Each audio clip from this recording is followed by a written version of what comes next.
Good morning, ladies and gentlemen. Have attention, please. All quiet, please. Thank you. All right, so we're going to continue with the Civil War.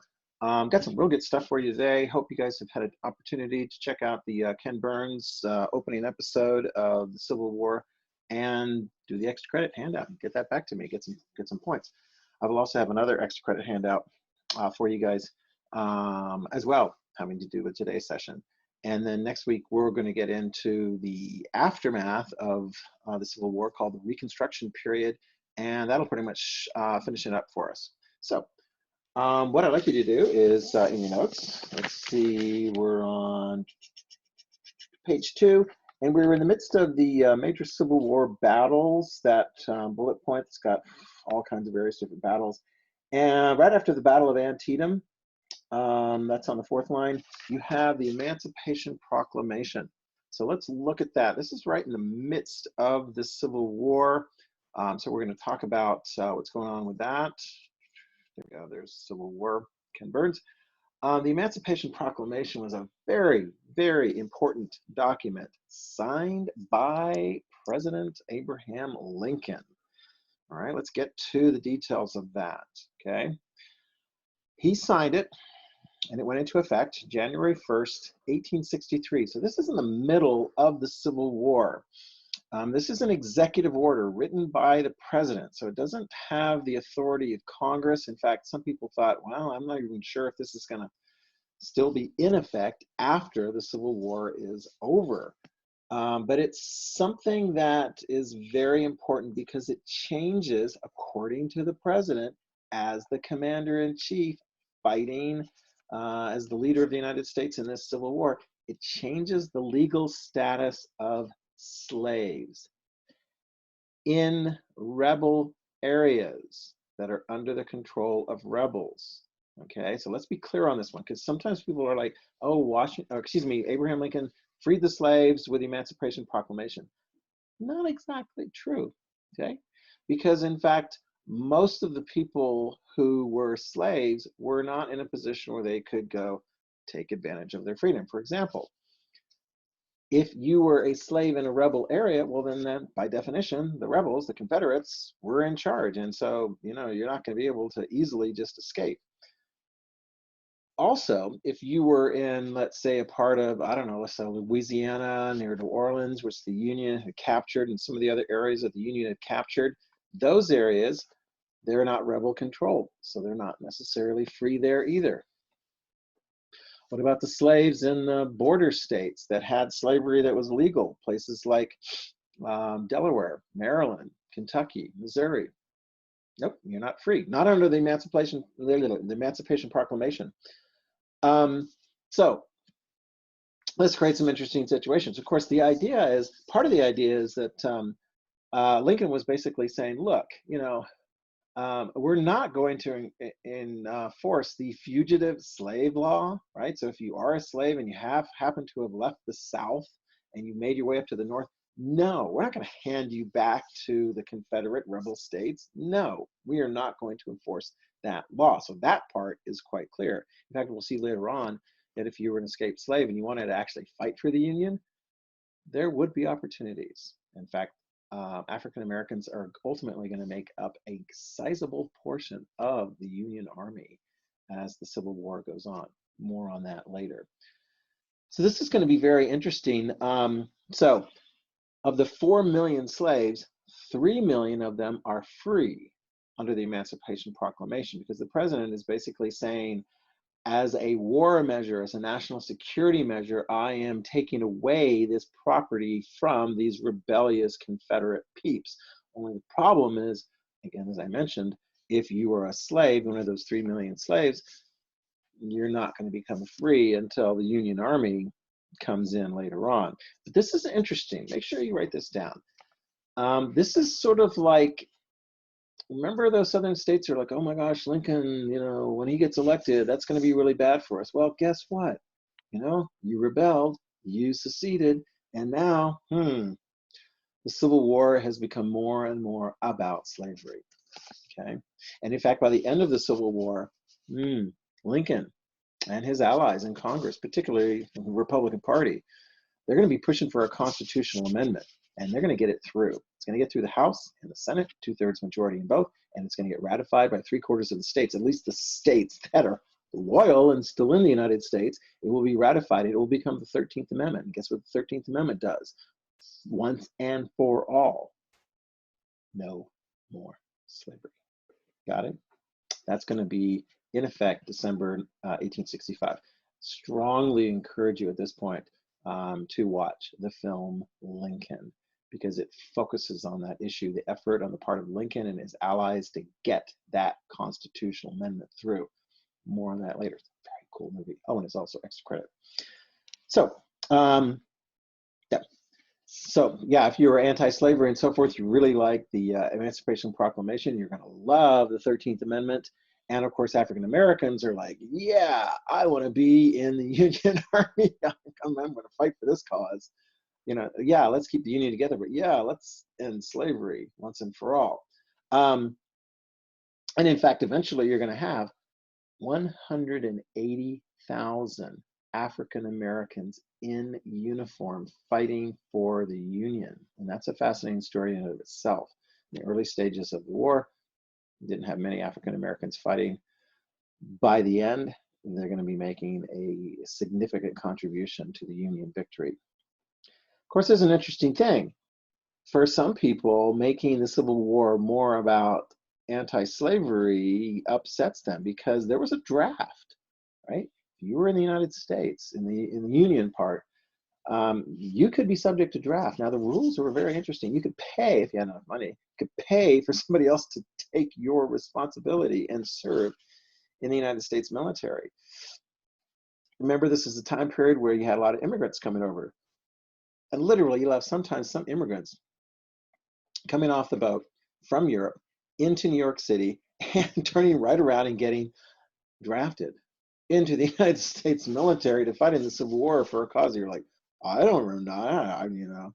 Needless to say, you know, there were draft riots in New York City. There were so many immigrants and so forth that were upset at being drafted and being forced basically into the United States military. Some of them were taking it out on African Americans who were living free in New York City. There were riots against the draft. It took place. It was crazy. It was crazy. And of course, it was horrific if you were a freed African American, because some of these immigrants and so forth living in New York City were mad at you because they saw you as the cause for this war. There were 11 blacks killed in the city of New York, and you can see right there. This is called lynching, where they grab an African American, tie rope around his neck, and hang him from a tree. This is not good. In fact, it's horrible. The authorities in New York City, the local law enforcement, couldn't put it down. They had to actually bring in the Union Army to put down the draft riots ultimately. And the Union Army, ironically, had only just, that particular Union Army had only just finished up a major battle in the Civil War earlier that month in July. It was coming from not too far away from Pennsylvania, where they had defeated Lee in one of the most important Civil War battles, the Battle of Gettysburg. All right, let's talk about that battle, okay? First, we don't see a Union commander. We see, George Meade? What happened to McClellan? Lincoln eventually got upset and impatient and said, bye, McClellan. You are no longer the commander of the major Army of the Potomac for the Union. And so he put George Meade in charge. And George Meade was willing to engage in a battle with Lee. And of course, here's the deal. Lee had gone again in the summer of 1863 and attacked the Union. His idea was to like bring his army and to hit like Philadelphia and New York and break the will of the Union states to continue fighting. So they'll go, fine, whatever, you know, South, go your own way. So the battle went on July 13th, July 16th, and July 1st through 3rd, in the area of Gettysburg, in Pennsylvania. And it was a bloody, bloody battle. Victory ultimately for the Union, although they would have liked to have captured Lee, you know, the top commander of the Army of Northern Virginia, the top Confederate Army. But nevertheless, Big, huge victory. High cost of lives. Big victory, though. Things start to look like they're starting a bit to turn the Union way. That's in Pennsylvania. What about out west along the Mississippi River, the critical Mississippi River that runs up and down, north and south? The Union had the northern part, the Union had the southern part by New Orleans, and the Union, under the leadership of Ulysses S. Grant, the commander of the Western forces for the Union, wins a long siege at Vicksburg on the Mississippi River. Finally, it's over July 9th, 1863. So another big victory for the Union. Oh, and by the way, Lincoln noticed that Grant got the job done. I mean, Grant will throw his armies in, boom, boom, boom, boom.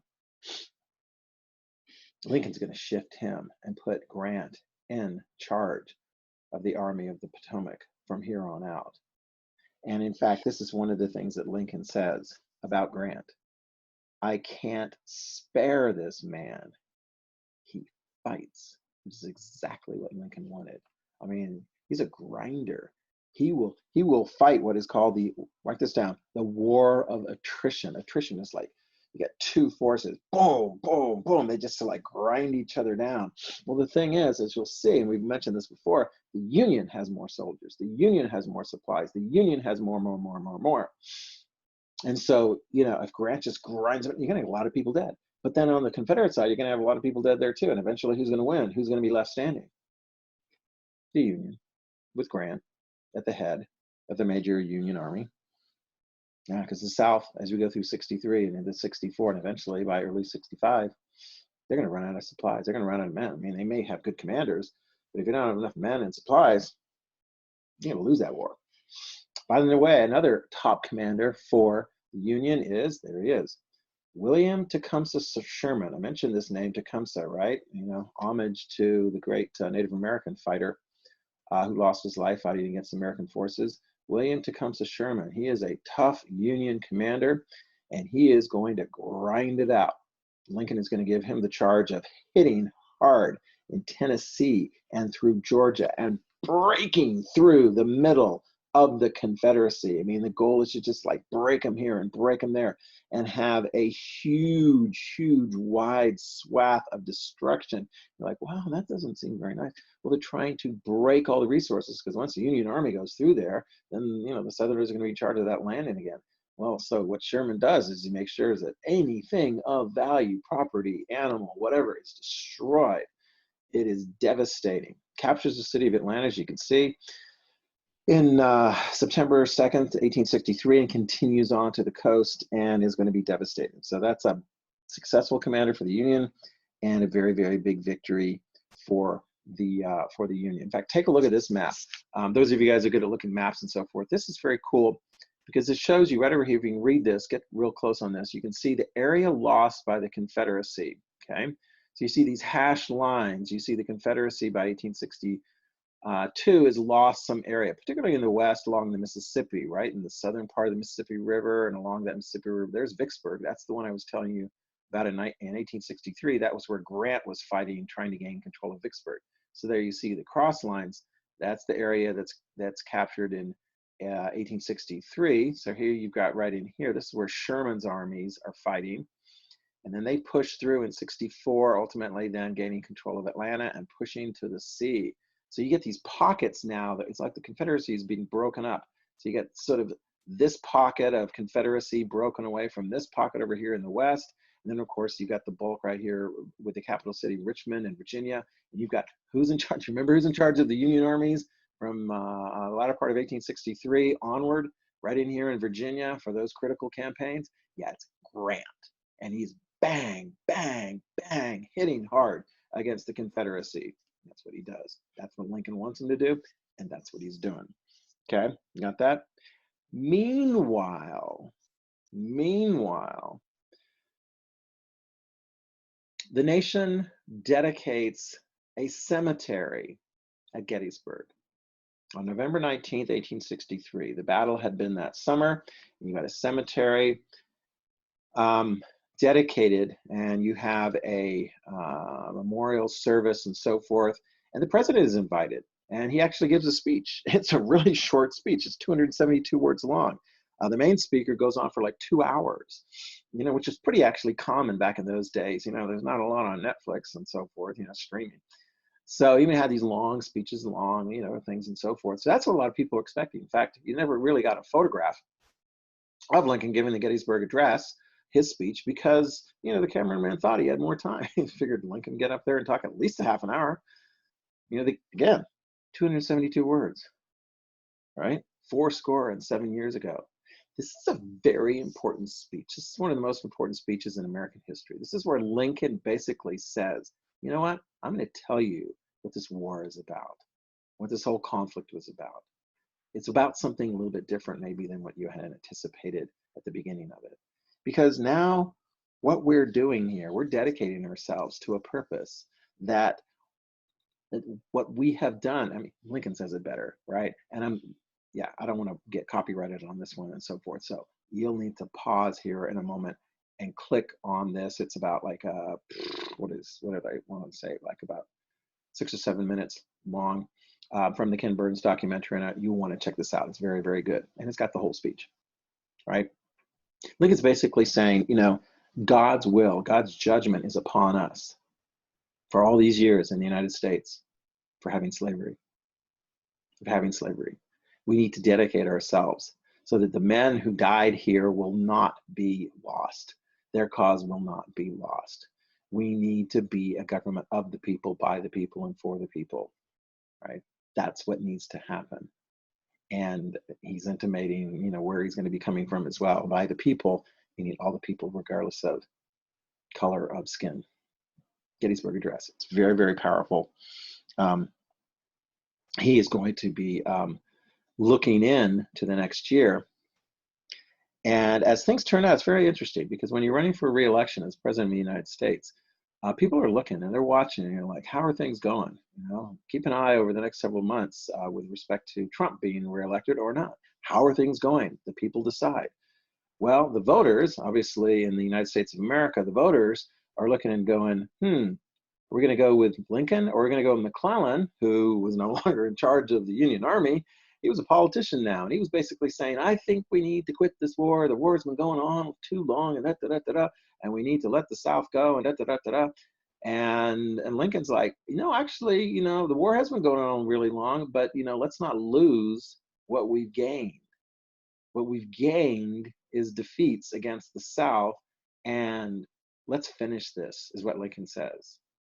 And because of the victories that took place in 63 and into 64, by November, you can see right here, by November of 1864, Lincoln wins 55% of the vote, popular vote, to 45% for McClellan. And it's always interesting because that's just a 10% margin. But yeah, Lincoln comes in first place in all these different states here and gets all of the electoral votes. I think, New Jersey, Delaware, and Kentucky, the only ones that went majority for McClellan. Oh, why don't they let them vote in the South? Oh yeah, sorry. They're their own. They're trying to be their own separate country, so they're left out. They're going to have an impact on that. So Lincoln wins in November of 64. He's going to give another speech and his inauguration in March of 65, March 4th, 1865. Another very important speech, his second inaugural address, which is a really, really, really important. By the time you get to March of 65, the war is almost over. I mean, it's literally going to be over, within a month or so? It's over.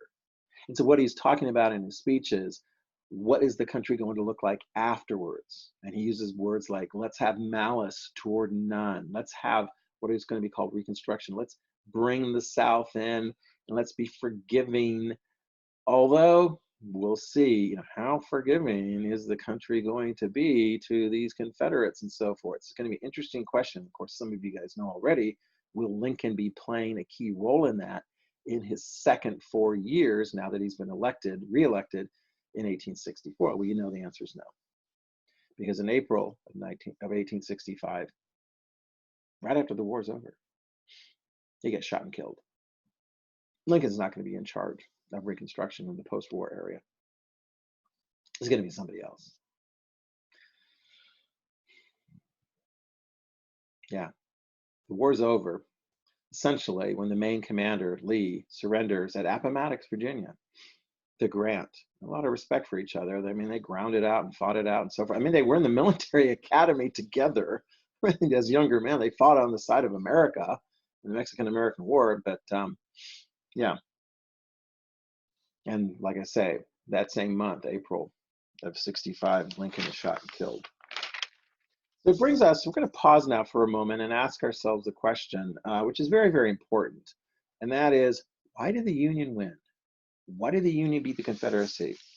In your notes on page 2, you've got right down there, Union versus Confederate. Oh, I always forget to bring that up. Role of foreign powers, Britain.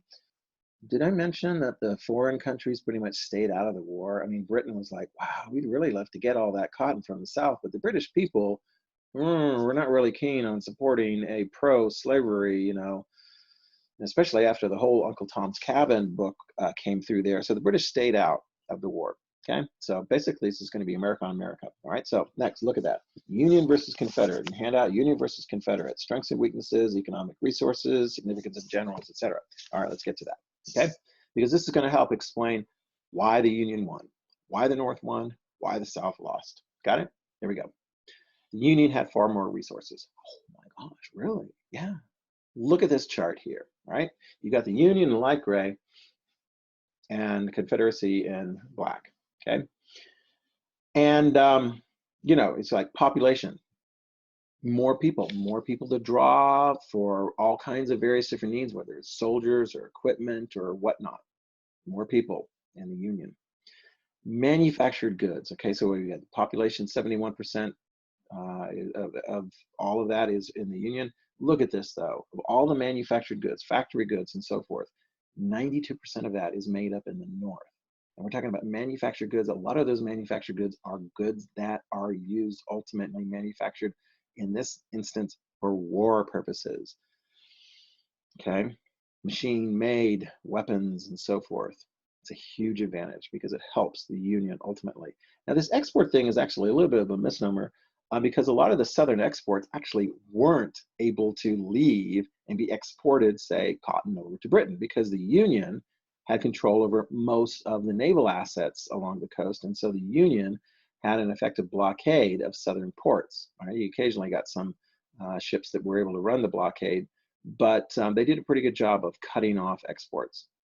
Merchant ships, the Union had the vast majority there. 90% of the merchant ships belonged to the North.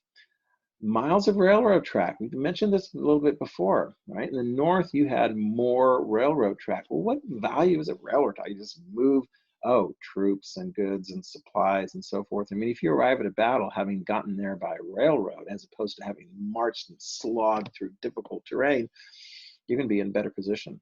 And then resupply through the railroad track. So you had a lot of that. Grain production as well, you got majority of that going up in the North, so food production is going to be very important.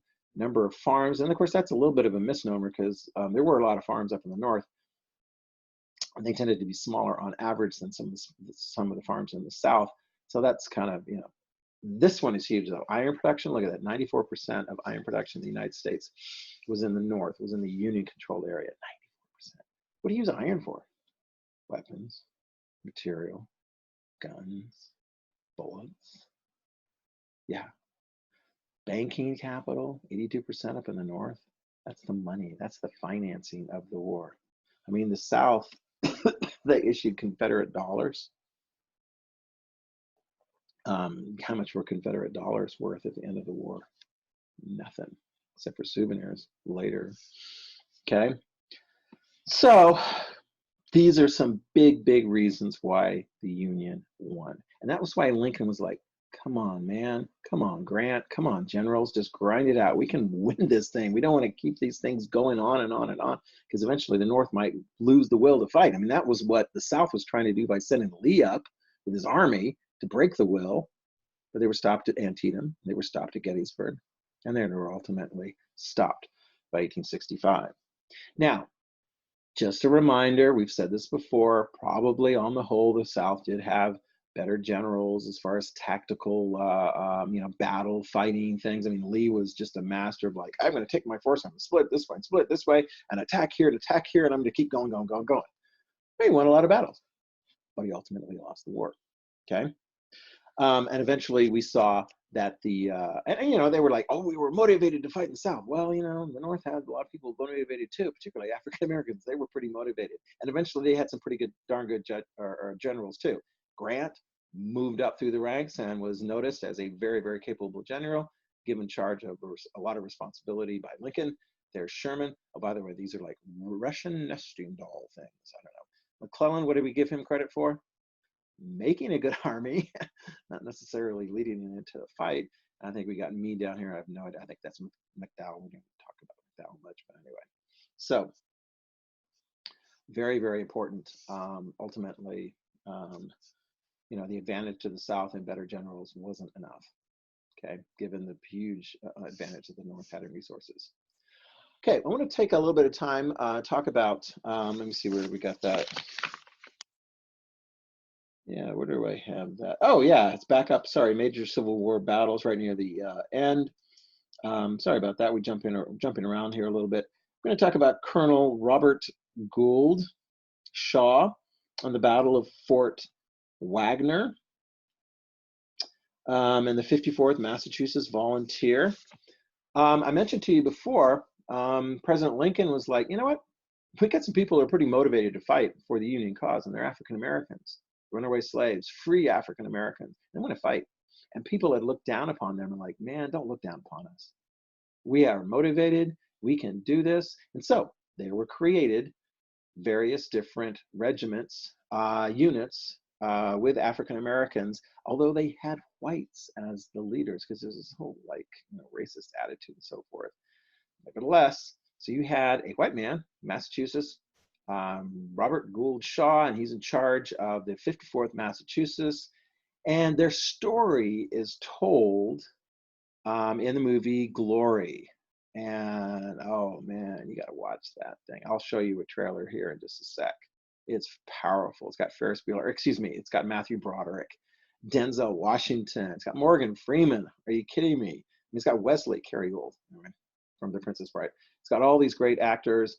It's a powerful performance. When I have time, I like to show a segment of this and so forth, particularly when we get to the Battle of Fort Wagner. I won't spoil it for you to tell you exactly how this plays out because I do encourage you to watch this movie. Again, I'll show you the trailer, but it deals with some of the hassles of these African American units because they're paid less. And then the commanders are like, look, I'm not going to take my pay if my guys are paid less. And there's a story of the one guy who runs away from camp, not because he's afraid or he wants to leave the regiment, it's because they've given him improper supplies. The shoes are improper. So they finally get proper supplies. They finally get put to the front lines. They finally actually get to get into battle, and then they volunteer to go on the lead against a highly fortified coastal fort, Fort Wagner on South Carolina, not too far from Charleston. And so, yeah, let's check that out. I'm going to play you the trailer here now, okay? All right, let's go to this. There we go.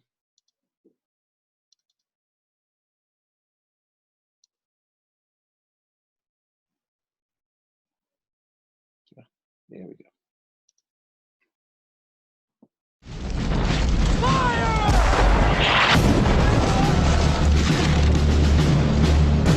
I understand you were at Antietam. Yes. A great and a terrible day. I could use your help, Robert. The governor is proposing to raise a regiment of Negro soldiers. I've submitted your name to be commissioned colonel of the 54th Massachusetts Infantry. I mean, I know how much you'd like to make colonel, but a colored regiment? I'm gonna do it. Dear Mother, the men learn very quickly.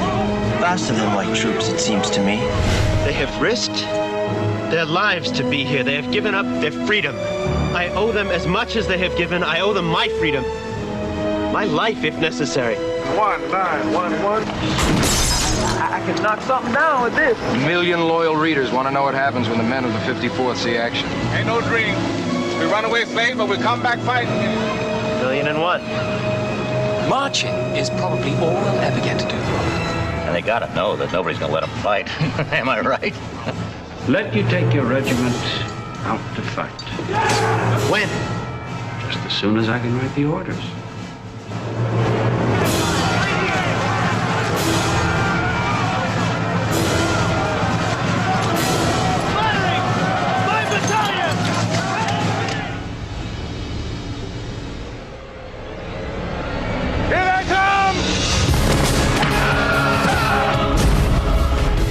You men will take no pay. And none of us will. I know because I dug the grave. Long time I'm digging, I'm asking myself when, oh Lord, gonna be our time. The way I figured this war would be over a whole lot sooner if you boys just turn right on and you let us head on up there where the real fight is. You should have seen us in action 2 days ago. We were a sight to see.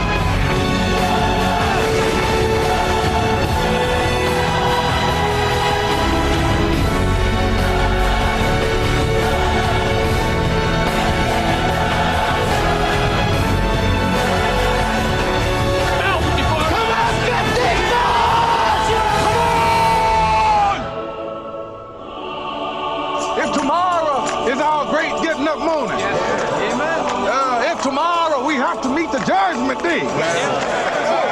We want them to know that we went down standing up. Yes, Lord. We want them to know, Heavenly Father, that we died for freedom. Oh yeah, you got to check that one out. Yep. Ferris Bueller.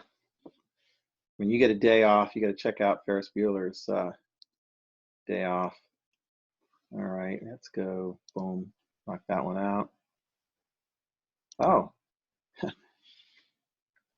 yeah. Wait a minute. Let's go. Oh, we got some John Green lined up. Do we got John Green lined up? Let's check this out. Oh my gosh, we do got John Green lined up.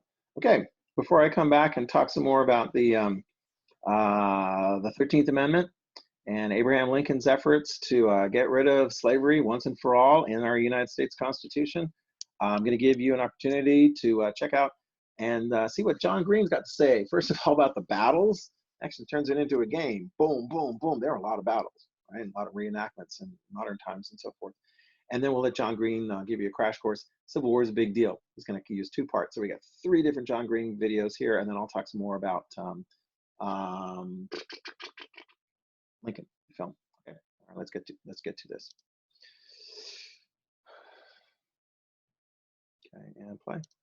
Hi, I'm John Green. This is Crash Course U.S. History. Starting next week, we're going to be talking about the Civil War. And as you may have noticed, Crash Course doesn't usually focus on military history because we're more interested in causes and effects and that kind of stuff. But because we know that some in our audience are likely to insist that a series on American history has to include the battles of the Civil War, I am now going to tell you about every single fight of the war. Wait, Stan, this says there were 8,000 incidents of violence between the Union and the Confederate States of America between 1861 and 1865. Can that be right?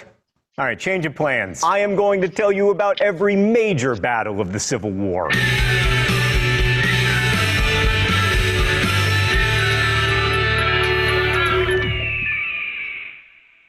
The shooting started in 1861. In April, the first shots of the war were fired at the Battle of Fort Sumter, South Carolina, which the South won. Next was the Battle of Rich Mountain, which went to the North. First Bull Run happened in Manassas, Virginia in July. The South won. General Jackson got the nickname Stonewall, and the North realized that this war was going to be serious business. The South had another victory at Wilson's Creek in August, but lost to the Union at Carnifex Ferry in September. The North got another win at the Battle of Cheat Mountain, but the South finished the year strong with wins at Ball's Bluff and Chustinala. The North came roaring back in 1862 with wins at the battles of Mills Spring, Fort Henry, Roanoke Island, and Fort Donelson, where the Confederate general was named Simon Bolivar Buckner. What? There was also fighting in the West. The Union won at Pea Ridge, Arkansas, then won at New Madrid, Missouri. The Battle of Hampton Roads, Virginia in March was a draw and featured the first fight between 2 ironclad warships, the USS Monitor and the CSS Virginia.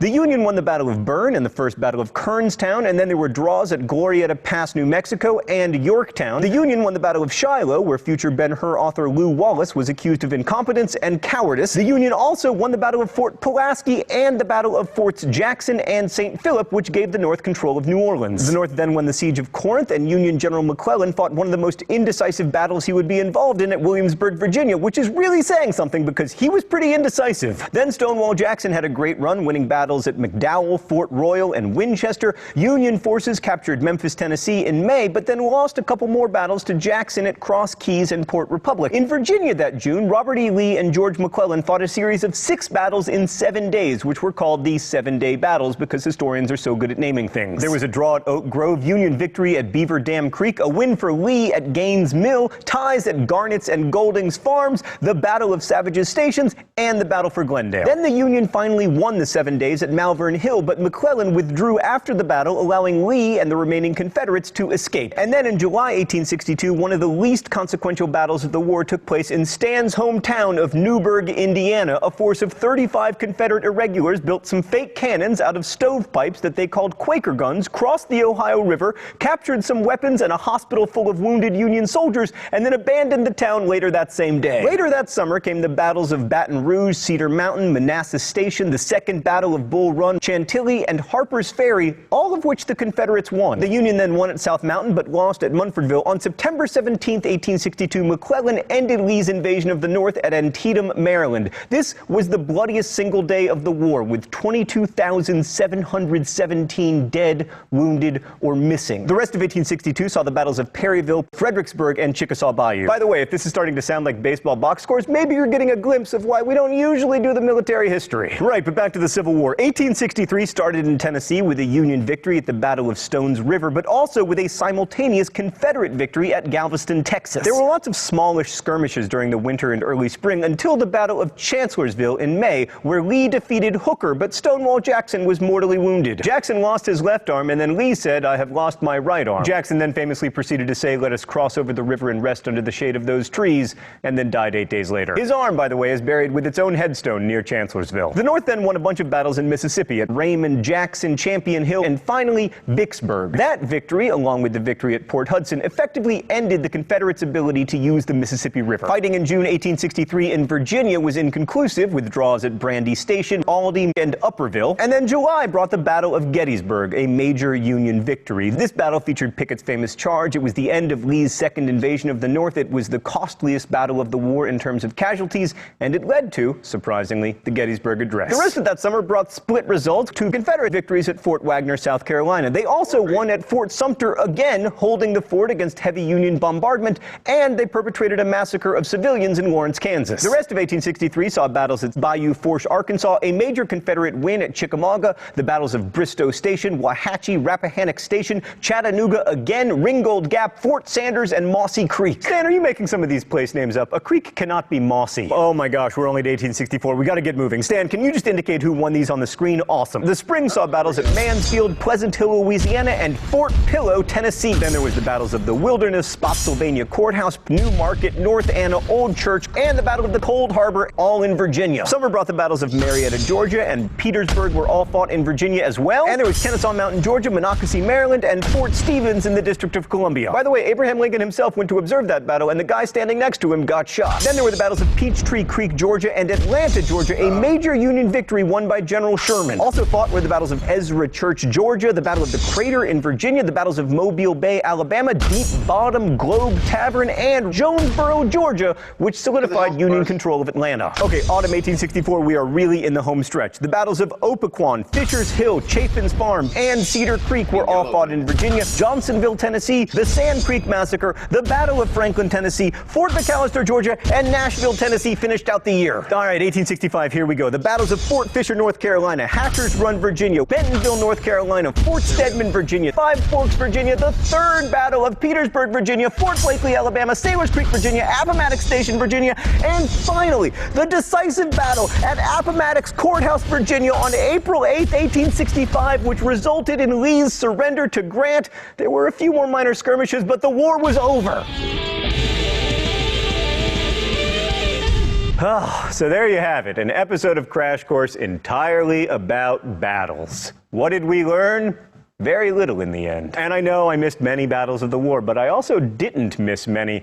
There's no big finish today because I'm exhausted from all of those battles and all of that fighting and death. Thanks for watching. See you next week. Crash Course is produced and directed. Okay, that was nice. Yeah. All right, thanks, John Green. Oh, by the way, yeah, he's very, very creative. I got some creative stuff here for you too. Yeah. I'll just put this up so you can see. This one I did, and 1981. That was when I graduated from high school. Lincoln.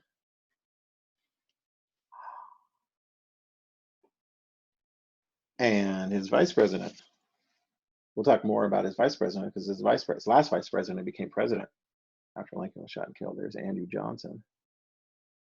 And one of his top commanders, not Sherman. Sherman was, people wanted Sherman to be president of the United States when he was like, no, I'm not going to run. But Ulysses S. Grant ran for president of the United States and was elected twice. There he is, General Grant. All right, so I shared those with you. Let's get back to John Green, and he's got some part one and part two, looking at, of course, the political aspects of the Civil War. Let's get to that. Okay, goodbye to that. And come on, here we go.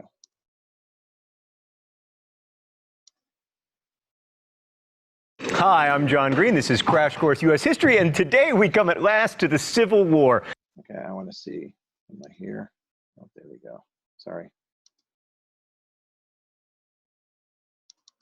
Conflict that in many ways created a nation. So here's what you won't be getting today. We will not be describing battles and tactics. If that's your bag, might I suggest Ken Burns, or if you prefer books, like 1,000 authors, my favorites being James McPherson and Shelby Foote. And number two, we won't be bashing and or praising Abraham Lincoln very much, although we do have multiple Lincolns here because we've heard that's good for ratings. I mean, to watch or read certain accounts, you would think that the Civil War was a lengthy chess game played by Abraham Lincoln against his cunning opponent, Abraham Lincoln. But of course, there were other people involved. We are Sorry. We're going to quote a fair bit of Lincoln, though, because, you know, that won Tony Kushner an Academy Award nomination. Three, we won't be claiming that the Civil War was somehow secretly about something other than slavery, because that is just so early 20th century. And number four, there will not be a lot of jokes today, because ha, ha, ha, ha, 700,000 people died. Mr. Green, actually only 680,000 people died. Yeah, it depends on how you count, you sniveling little ghoul. But recent estimates are between 680,000 and 800,000 total casualties, deadlier for Americans than the American Revolution, World War I, World War II, and Vietnam combined.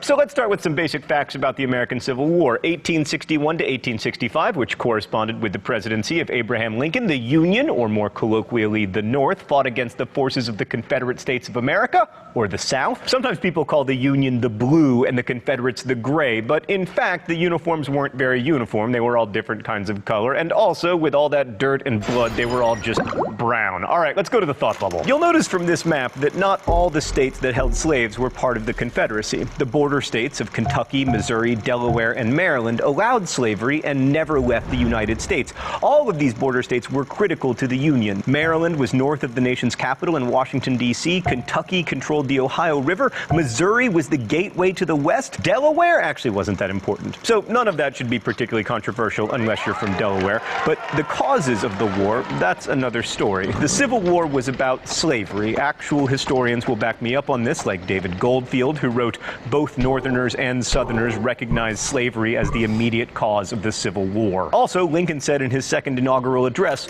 1/8 of the whole population were colored slaves, not distributed generally over the Union, but localized in the southern part of it. These slaves constituted a peculiar and powerful interest.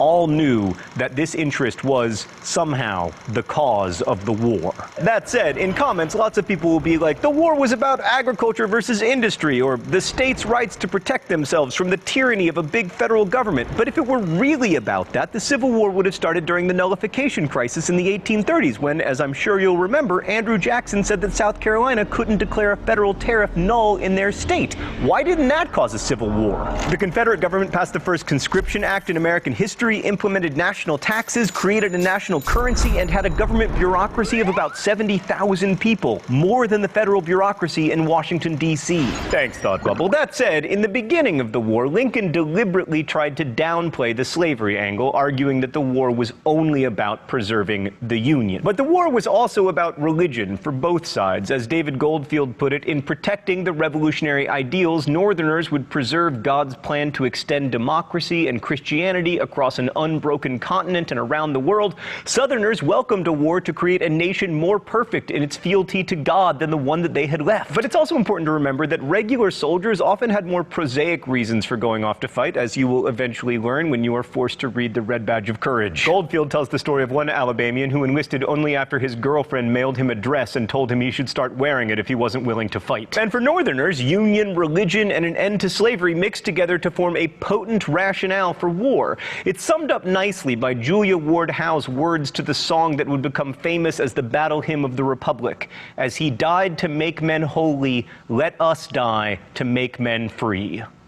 You thought I was going to sing, but you were wrong. So spoiler alert, the Union won the war, which in a sense is unsurprising because they had massive advantages. For starters, they had many more people, approximately 22 million as compared to 9 million in the South, of whom 3.5 million were slaves and therefore unlikely to be sympathetic to the Southern cause. Also, the North manufactured more than 90% of all goods in America. Its factories turned out 17 times more textiles than the South, 30 times more shoes and boots, 13 times more iron, and 32 times more firearms. Plus, at the outbreak of the war, the North had 20,000 miles of railroad compared with the South's 10,000. This made it easier for the Union to move its army, which over the course of the war enlisted more than 2 million men compared with 900,000 for the Confederacy. Even Northern agriculture was more productive, taking greater advantage of mechanization than Southern farmers did. Really, the only advantage the South had was better military leaders, like most of the tactically famous generals of the Civil War, Robert E. Lee, Stonewall Jackson, Jeb Stuart, etc., were Southerners, and also, by the way, they all had great last words. Lee said, "Strike the tent." Stonewall Jackson said, "Let us cross over the river and rest under the shade of those trees." And Jeb Stuart, after being mortally wounded in battle, said to his close friend and lieutenant, "Honey bun, how do I look in the face?" Famous Union General Ulysses S. Grant's last word was water, which isn't nearly so good, but he said that last word after having survived the war and getting to be like President of the United States and stuff. Right, but anyway, this all raises an interesting question. Was the result of the war a foregone conclusion? The Confederacy had to create a nation from scratch and build national unity among people who were committed to the autonomy of their individual home states, so that's a problem. And then there was the issue of overcoming class conflicts, especially when the ruling class was often exempted from actually fighting in the war. But when you put aside all that nation-building stuff and just focus on the actual fighting of the war, the question of the Union's inevitable win becomes much trickier. Some have argued that all the Confederacy really needed to do was outlast the Northern efforts to bring them back into the Union, like Washington had to do against the British. And the idea was that this war of attrition would eventually wear down Northern resolve. But there were two problems with this theory. First, the North had such superiority in its resources that it would take a long time to wear down. Secondly, fighting a war of attrition would be costly to the South as well, and their resources would be depleted long before the North's. Oh, it's time for the mystery document? The rules here are simple.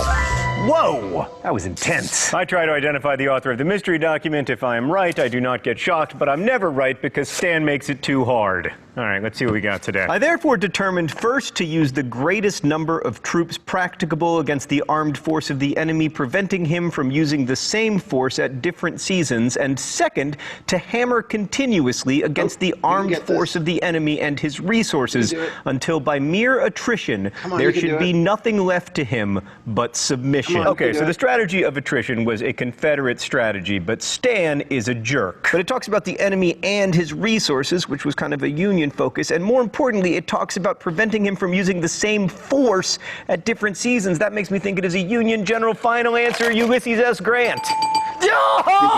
How do you like them apples? Grant was different from previous Union generals in that he was willing to sustain enormous casualties in pursuit of his goal to wear down the South. Because of this, Grant was often branded a butcher, like he was willing to weather incredible losses, including the 52,000 men, 41% of his army, who were injured or killed at the battles of the Wilderness and Cold Harbor. But his grim determination not just to defeat, but to destroy his opponent is what made Grant one of the first truly modern generals, and also the most successful leader the Union found. So Grant's brutal strategy, coupled with the vast superiority in Northern resources, suggests that the outcome of the Civil War really was inevitable, but it also points to some of the reasons to be cautious about that conclusion. First off, it took 3 years before the Union actually fully adopted Grant's strategy, and between 1861 and 1864, it was possible that Southern victories would eventually force the Union to give in. I mean, the Union lost a lot of battles in the first 2 years, largely due to ineffective generaling, and nothing saps a nation's motivation for war, like losing. Now, some argue that the North had superior motivation to prosecute the war because they had God on their side and they were against slavery, but that's also pretty problematic. I mean, for many men who joined the Federal Army, a war to end slavery had very little appeal, especially poor enlistees who might be afraid that newly freed slaves would compete with them for jobs. Also, while we are correct in considering slavery unjust, Southerners who took up arms for the Confederacy saw themselves as engaged in a fight for their own freedom rather than a fight to protect slavery. The truth is, when it comes to fighting, motivation is a very tricky business, and I'm most comfortable agreeing with James McPherson, who argued that motivation waxes and wanes with victory,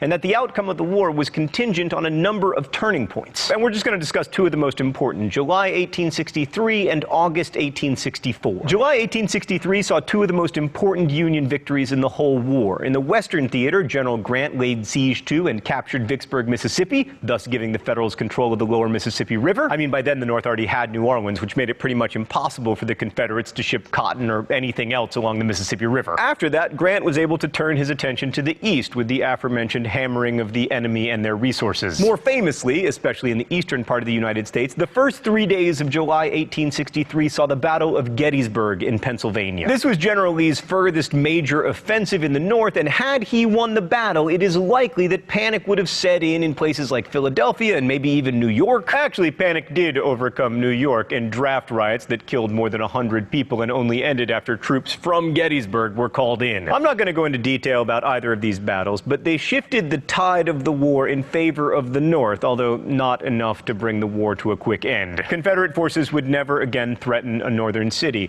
August 1864 saw another turning point that really spelled the doom of the Confederacy, and that was when Union General Sherman took Atlanta. Atlanta was a railroad hub and manufacturing center, but its capture was more significant politically than militarily because it happened close to the election of 1864. And that American election was really the last time that the Confederate States of America could have won the Civil War. It's easy to forget this, but Lincoln actually had to run for re-election during the Civil War, and by the summer of 1864, the war was pretty unpopular, and it looked like Lincoln might lose. The capture of Atlanta changed public opinion about Lincoln, and it meant that his Democratic opponent and former top general, George McClellan, didn't stand a chance of winning, which was really significant for the war because Lincoln was committed to ending it with a Union victory, and McClellan, I think it says a lot about American history that in the end, the war's outcome was ensured not just by military victories, but by a political one. Next week, we'll examine the effects of the Civil War and the enduring questions that have arisen out of it, such as who exactly freed the slaves. But until then,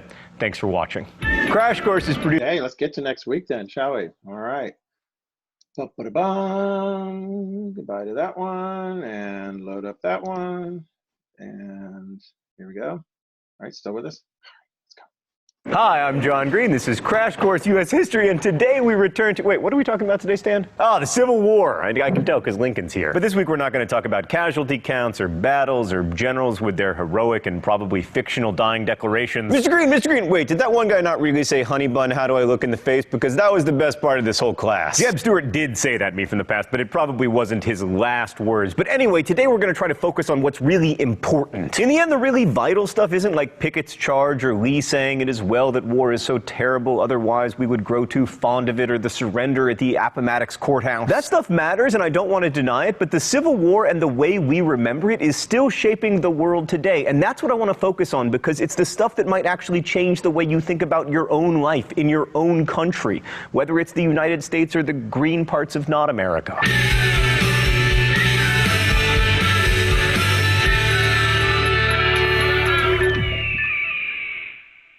So let's start with one of the big questions historians still ask about the Civil War. Did Lincoln free the slaves? The answer, as with so much here on Crash Course, is yes, and also no. Let's go straight to the thought bubble today. So Lincoln's reputation as the great emancipator rests largely on his Emancipation Proclamation, an executive order which went into effect on January 1st, 1863.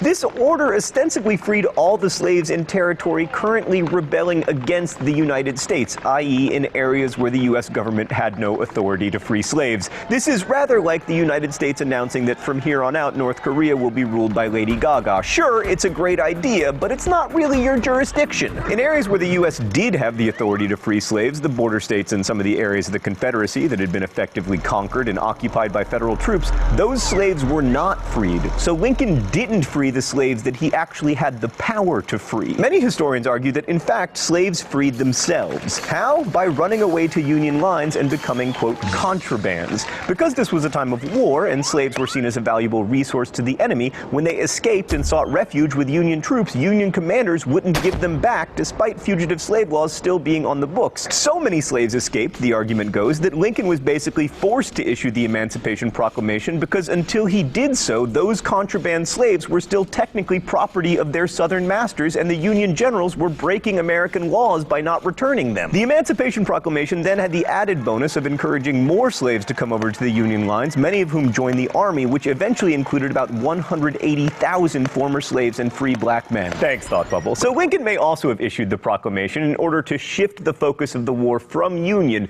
to slavery to prevent the British from recognizing the Confederacy. Arguably, the Confederacy's best chance to win the Civil War was to get some kind of foreign patron, and Britain was the likeliest choice as it was very dependent on Confederate textiles. But as you'll remember from all those people going to Canada, Britain had already abolished slavery, and it was the historic source of abolitionist sentiment, and so it was very shrewd of Lincoln to make the war about slavery. Off topic, but if I may put on my world historian hat for a moment, thank you, Stan. The fact that the British did not recognize the South had profound effects on the whole world because it meant that the British shifted their focus to Egypt and India as sources of cotton for their textile mills. All that noted, I think Lincoln does deserve some credit for freeing the slaves for two reasons. First, he pushed for the 13th Amendment, which actually ended slavery in the United States, and perhaps more importantly, he continued the war to its conclusion and demanded that the end of slavery and the return of the Southern states to the Union be conditions for peace. This may seem obvious today, but in 1864 it wasn't. In fact, there were numerous calls in the North for an end to the war that would allow the South to exist as a separate country and leave slavery intact. Now, of course, the rest of world history indicates that at some point slavery would have ended, but by prosecuting the war to its end, Lincoln brought about slavery's end sooner. But the Civil War didn't just end slavery. If it had gone differently, me from the past might have been annoying teachers in a different country from the one in which I now live. I might have needed a passport to visit my parents in North Carolina, and slavery might have survived for decades. Brazil didn't fully abolish slavery until 1888, and the South would be covered in green as part of not America, or the North, depending on where you're watching this video, I guess. And the people who lived through the Civil War knew it was momentous. In his famous Gettysburg Address, Abraham Lincoln fostered the idea that the Civil War was a kind of second American Revolution, or at least a culmination and reaffirmation of the first one. From these honored dead, we take increased devotion to that cause for which they gave the last full measure of devotion,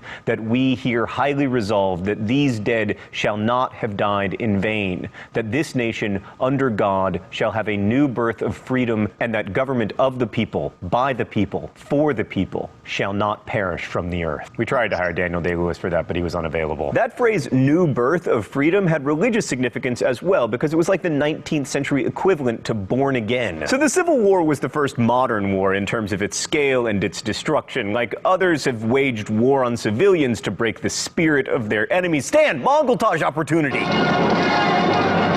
But new technologies made this one of the most destructive wars yet recorded. And yes, I know the Taiping Rebellion took more lives, and in terms of percentage of population killed, the contemporaneous war in Paraguay was worse, but bear with me. Rifles, and toward the end of the Civil War, machine guns, shifted the way that people fight. It became easier to defend a line, so cavalry charges and huge waves of attacks started to be just slaughtery, although it would take World War I for the rest of the world to figure that out. And the incredible numbers of dead and wounded really changed Americans' relationship with death itself. Like the Gettysburg Address was given to dedicate a new national cemetery, and the Civil War helped to create a culture of meditation on mortality itself that led to cemeteries replacing churchyards as the final resting places for most Americans. And the sight of slaughter and the sheer weight of it had profound existential effects on a generation of American intellectuals, from Walt Whitman to Oliver Wendell Holmes. Oh, it's time for the mystery document?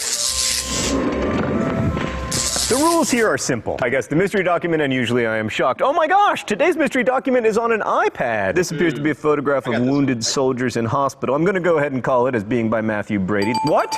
Wow. I already got it, but I didn't to say the name. Oh, it's called Wounded Soldiers in Hospital. Thank you for an easy one, Stan. So Matthew Brady was a prolific photographer during the Civil War, although like a lot of prolific people, he often took credit for work done by his employees. And Brady really changed the way that people thought about war. He and his staff created some 10,000 images during the Civil War, and it was the first time that an event had been photographically documented so thoroughly. By the way, lest you think that the unreliability of images began with Photoshop, many of Brady's photographs were staged. He would move bodies, sometimes soldiers were apparently told to act dead. But of course, at the time, photographs felt inherently authentic, and written accounts of battles could now be accompanied by actual images of the fighting and its aftermath. But perhaps the most important impact of the Civil War was the new nation that it created. Like, the American Civil War fits right in with the global phenomenon of nation building that was happening. Soon we would have places on the map like Italy and Germany, and older places like Greece would be reborn as nation states, and then all of these places would be known to Americans as not America. But by the way, congratulations to Italy on their recent election of their 732nd prime minister in just 180 years of existing. By far the most successful of these new nation states were the ones that embraced industrialization and modern ideas of organization and centralized government. Northern victory in the Civil War meant that the United States would follow the path that the North had laid down. It would become an industrial rather than agrarian nation with a national government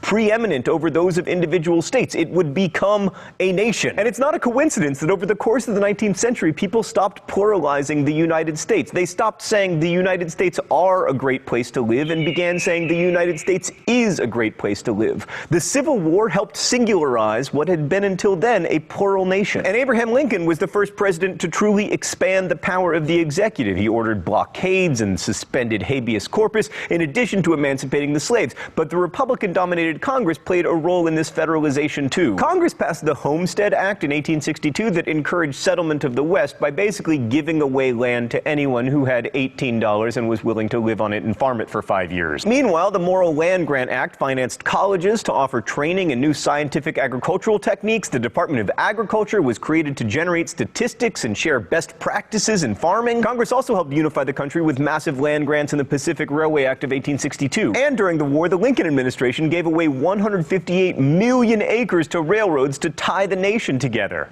Get it? Tie. Railroad ties the nation together. I'll take my coat and go. Plus, as you may have noticed, wars are expensive, and in order to finance the Civil War, Congress passed the first progressive income tax in American history, as well as floating huge bond issues to the public. And when that wasn't enough, the administration began printing federal money on green paper called greenbacks. These, along with notes issued by banks under the National Bank Act of 1863, became the first national currency in the United States. Altogether, the total cost of the war for the Union was $6.7 billion. Interestingly, if in 1860 the federal government had purchased every slave and granted a 40-acre farm to each family, the total cost would have been $3.1 billion. But A, it would have been hard to get that bill through Congress, and B, at the time, the federal government had no way to raise that kind of money. The federal government also actively promoted the industrial economy that was to become dominant in the United States after the war. In fact, industrialization was so healthy that visitors to cities in the North during the Civil War would have been hard-pressed to notice that they were even in a war. So ultimately, the Civil War was a victory for Alexander Hamilton's Federalist vision of what America should be. I mean, Thomas Jefferson could never have imagined the United States that emerged from the Civil War, a government that supported an army of 1 million men, carried a $2.5 billion national debt, distributed public lands, printed a national currency, and collected an array of internal taxes. It sounds like Britain. So the Civil War wasn't just a victory of North over South or of freedom over slavery. It created the nation that the United States of America has become.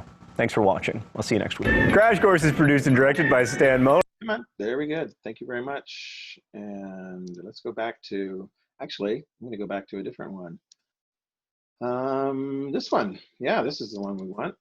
Okay. All right, here we go. All right. So I want to give you a little bit of a preview of a film, and we're not obviously get a chance to watch it in class, but if we were around, we would get a chance to watch it in class. And if you notice, I've actually included this. This is an extra credit piece. And I highly, I got so many movies that I highly recommend. Glory, and now Lincoln. Big, big deal. Steven Spielberg made this book, or excuse me, film, Lincoln, based on the Doris Kearns Goodwin story, Team of Rivals, or a section of that. And it really focuses in on Abraham Lincoln and the effort that he makes to get the Constitution changed. to get through Congress, 2/3 in the House, 2/3 in the Senate, the 13th Amendment to free the slaves before the end of the Civil War, so that as the Civil War is over and the southern states are coming back into the Union, they can't come back into the Union and keep their slaves. So there's a lot of wrangling going on and wheeling and dealing and all kinds of various different things in order to accomplish that goal. And it will ultimately be accomplished. Surprise, surprise. There you go, 13th Amendment. Neither slavery nor involuntary servitude except as punishment for a crime, so if you go to jail, too bad, wherever the party shall have been duly convicted, shall exist within the United States or any place subject to the jurisdiction. So no more slavery, getting that through. Now, you had a lot of support among Republicans, although there were a lot who were like, let's end the war. If we can end the war, and the South is willing to quit and keep their slavery, so you get this wrangling kind of back and forth, and it really, really comes out quite a bit in the drama that is presented in the film Lincoln. Daniel Day-Lewis plays the main character of Abraham Lincoln. There you see Lincoln growing a beard, and there's Daniel Day-Lewis, an Irish actor, plays that role. And we'll see there's a lot of really excellent performances in this. It really focuses in particular on that kind of like behind the scenes manipulation and strategizing of trying to get things through Congress. And of course, Lincoln had a huge challenge being the chief executive during a time of crisis and running for re-election and winning a war and tons of stuff. I mean, my gosh, that's why people rate Lincoln as one of the top presidents of the United States, because he was able to accomplish a lot at great cost personally, and that comes out in the film as well. His relationship with his wife, Mary Todd Lincoln, who actually was from a slave-owning state, Kentucky, and had family who were in the Confederacy, and it was hard on the two of them during this time period, particularly as they faced the challenge of their kids, right? They had 4 boys. Eddie, who's not pictured here, Eddie died at age 3 of tuberculosis in 1850. This would be sort of an image here of Lincoln in the White House. And the film picks up after Willie, which is the next one right here. Willie had died at age 11 in 1862 of typhoid fever, and that hit. I mean, hit him all hard, of course. But Mary Todd Lincoln really, really, really hit her hard as it comes across in the film, which again, I encourage you to watch. 5 points extra credit by doing the answers, watching and doing the answers and sending those back to me. And then, of course, there was the youngest, at least at this point, Tad, and he was the youngest. He was born in and he would be very young during that time period and portrayed very young and so forth. And actually, he did outlive his dad. His dad, of course, was shot and killed in 1865. Tad lived until the age of 18, died in 1871. Wow, that only leaves the eldest son, Robert, and he will actually live until 1826. You'll see Robert in the film. And he's very interested in doing what a lot of young men want to do, and that is fight for the cause. Although his dad is commander-in-chief, and he's like, I don't want to do that, especially because your mom doesn't want to lose another son. And that's going to be very, very, very hard. And of course, let me see, 1, 2 sons dead and a husband dead really plays very hard on Mary Todd Lincoln and snaps her sanity. Her oldest son ultimately has her confined to an asylum in 1870. There's her oldest son, Robert Todd Lincoln. There's the actual one, and there's the actor. Yeah, who looks very much like him. Yeah, well, some of you guys are like, I know who that is. I know who that is. I know who that is. Right? There's the actor who plays Secretary of State William Seward, who was a very close confidant of the presidents and strategizer and so forth. And remember, he had been a top Republican and the United States Senator from the state of New York. There's Secretary of War, Edwin Stanton. Yeah, they did the beard right. So he never was very keen on listening to Lincoln's stories, because Lincoln liked to tell stories. And of course, his stories had a purpose to kind of like get across something. I mean, Lincoln could, what did he, 272 words in the Gettysburg Address? Yeah, he got his point across very, very well. And then, of course, you have the allies in the House of Representatives. Here you have Thaddeus Stevens, who is a radical Republican. In other words, they're like abolitionists. They're very much like slaves need to be freed, and we need to divide up the property and assets of the South after they're defeated and hand them out to all the freed slaves so they can have the economic wherewithal of being successful, right? So there you go. Thaddeus Stevens is going to play a key role in the House of Representatives to get the 13th Amendment through. You'll have others like Francis Preston Blair, doesn't look anything like the actor portraying him. He's a conservative Republican, not as excited about that abolition aspect, more focusing on like winning the war and getting the results of that. And then, of course, you have, you know, it's not like they're going to have lots and lots of battles in this thing, but that is the underlying event going on, the Civil War. And then you have Ulysses S. Grant. And this actor looks very familiar. I've seen him somewhere. Have you seen like the Sherlock Holmes series? That's the guy who plays the Nemesis. Moriarty. Oh, there, Moriarty. I remember when I watched that, I was like, who does he look like? I'm typing up, you know, IMDb and so forth. It's like, oh, that's who did it. Who's that in the background? That's Sherlock. Who's Sherlock? Some of you guys know who played Sherlock in that series. And he's also in the Marvel series. Yeah, fights the bad guys. Yeah, he's always fighting the bad guys in most of the movies, right? Robert Downey Jr. fighting the bad guys. Yeah. Fight those bad guys. Get that glove. Got to get that glove. So in the film, there was another point in time I'm watching this and going, that's a minor character. He looks familiar. Yeah, there's a scene where the telegraph operator, one of the telegraph operators, who's like sending messages from President Lincoln to the frontline troops, Union troops and so forth. I'm like, dude, that guy looks so familiar. And of course, you recognize him, don't you? Yeah, recognize him? Adam Driver? From Star Wars. All right, I've got the link in Google Classroom, and you can click on that. I don't want to get copyright nabbed. Click on that. It's a hilarious sketch that Saturday Night Live does when Adam Driver is a guest and he plays undercover boss Kylo Ren going to the Star Killer base. Yeah, a little off track and so forth, but check that out. It's really cool. Yeah, and then we did all these ones, right? Yeah, battles of the, oh, yes, we did the battles of the Civil War. So we got all that. I think, yeah, next time we'll do Andrew Johnson and the end of the Civil War and Reconstruction and so forth. And yeah, very interesting stuff.